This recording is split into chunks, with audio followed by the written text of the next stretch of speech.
This is DWI Tom Anelli, and I want to go over a few things that you want to know if you're charged with a DWI New York. First and foremost is your license is probably going to be suspended at your initial court appearance, and that court appearance is called the arraignment, and the suspension is called a suspension pending prosecution.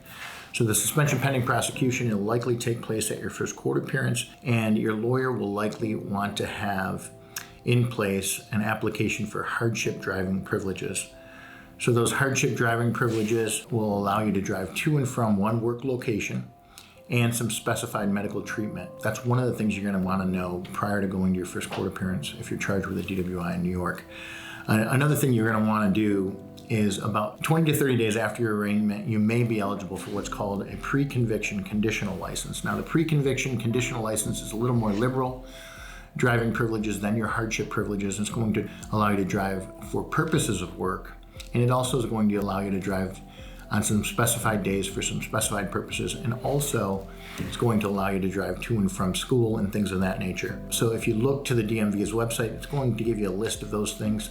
I won't go into them in detail during this video, but it's going to give you more liberal driving privileges than your hardship privileges, and those privileges, assuming you're eligible, will be available about 20 to 30 days after your initial court appearance. The next thing you're going to want to realize when you're charged with a DWI in New York is that you're probably going to have to get an alcohol evaluation. The DA's offices in New York generally require an individual to have an alcohol evaluation and then complete any required treatment. Your lawyer is going to utilize these things. The fact that you've gotten alcohol treatment, they're going to use any equities. The equities being anything you've done that makes you a good person. It could be donations, it could be community work, it could be things you've done in the past, your degrees, your part of a volunteer fire department, things of that nature, to show that you're an active member of the community and that you contribute to society. Lastly, and maybe most importantly, if they exist, any legal arguments that do exist, whether or not the officer had probable cause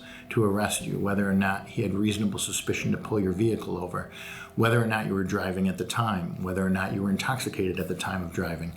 Things of that nature are all going to play to your attorney's benefit when negotiating with the DA. So those are the things that your attorney will look for to help get you a better outcome in your DWI case.